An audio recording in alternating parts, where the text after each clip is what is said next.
been a while since we've seen you. How's the period been, and are there any players back or unavailable for this match? Yeah, it's been a good week. So obviously the result was disappointing in the way the game ended. It was obviously disappointing. I think we've kind of digested that and looked at it and learned from it, and trained really well this week. Boys are itching to get going on Sunday now. In terms of the team news, Matthias de Ligt, Mason Mount, Sandro Martinez, are you able to offer any guidance on when they might be back, or are they back?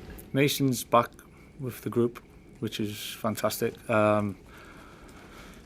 He's an important player for us, Mason, and to have him back and involved, I think is a good step for us, definitely. So he's not 100% in terms of back, because he's only trained a very small amount of time, but he's back, and that's good for us. So we'll see whether he's involved or not on Sunday, but it's a big step for him, so we're happy with that. And that's it in terms of players coming back for now.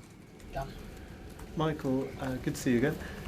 Paul Scholes made some comments after the Newcastle defeat, and he also said since then that it was taken out of context a little bit. He's spoken to you since.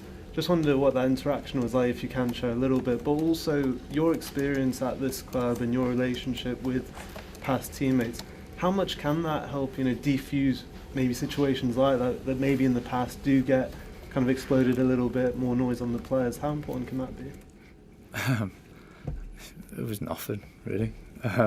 There's nothing to say about it, really. I think that's just the way we're at in terms of social media and things and captions and quotes, and it can be taken in different ways. So just be calm about it and understand actually what the real meaning of things. Listen, there's different opinions out there, and it's fine. People can have different opinions. It's just things get taken way out of one extreme to the other, and it is what it is. But I'm not worried about it, so I don't make a big deal of it either. Hi Michael, okay. You managed Morgan Rogers at Middlesbrough. You could well face him on Sunday. Have you been surprised at all at the sheer speed with which he's become such a key sort of Premier League and indeed international player?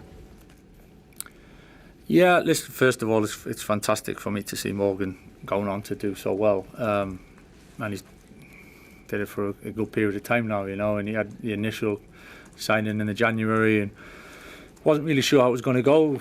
It was a step for him, and hadn't really played for an awful long time at Middlesbrough, really, so I've naturally felt probably he could have done a little bit more, but as soon as he's gone to Aston Villa, and he's taken huge steps and quickly, and been a major part of their team and part of the England team as well. So it just shows how well he's done. We could always see what he was possibly going to be capable of and the potential there in terms of what he could do, his attributes, where he carries the ball, play off his left foot, play off his right foot, score goals, and really good athletically. So there was a lot of things there, positives obviously why we took him to start with, but to see him go on and have such an impact would probably be more than I would have expected, probably more than Morgan himself would probably expected. I think it's great to see though. I enjoy seeing him do so well. Obviously when we come against him it's a different story, but nevertheless he's a good person. He's really great to work with, so I'm delighted he's doing so well. Hi Michael, just about Jadon Sancho. You were here when he signed. He scored 2 goals in the 3 games under you. It seemed at that point like he was going to have a really good career at United. Are you surprised at the way things have worked out in the last few years? You can never be surprised with anything in football. I think it's one of those things. Sometimes you come to a club, sometimes it works, sometimes it doesn't quite work. That's natural. Happens at every club. Jadon's got talent, he's that's why he came to the club to start with, and he's had some really good moments, and for whatever reason, I don't know, I've not been here for a period of time, he's finding himself at Aston Villa, so he had obviously a good spell at Dortmund as well in Champions League final, so he's certainly got talent, and he's playing a lot this season, so credit to him for that, and he's he's having an impact, you know, and playing a lot of games. What happens next and how moving forward, then we'll just have to wait and see. Chris? Hi Michael, you began with 2 massive games. I mean, I'm sure you'll see every game's a big game. Given the fact you're coming off your first defeat and given the situation at the top there with you and Villa, the points and qualification for the Champions League, is this the biggest test maybe since your first couple of games?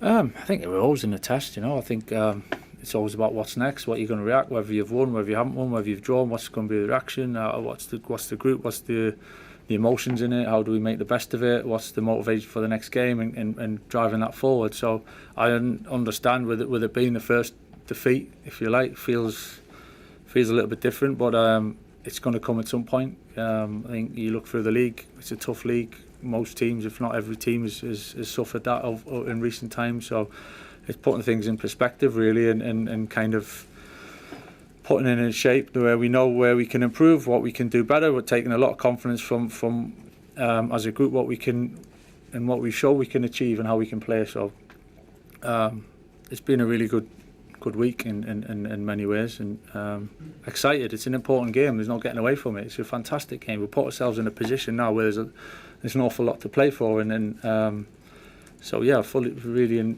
embracing the situation at the moment and looking forward to the next game. Hi Michael, JJ Gabriel trained with the first team again this week, and he's obviously been incredible over the last few months. Would you consider putting him in the matchday squad this season? He's not allowed. He's too young. How difficult has it been for the club to manage the attention that he has got over the last few months?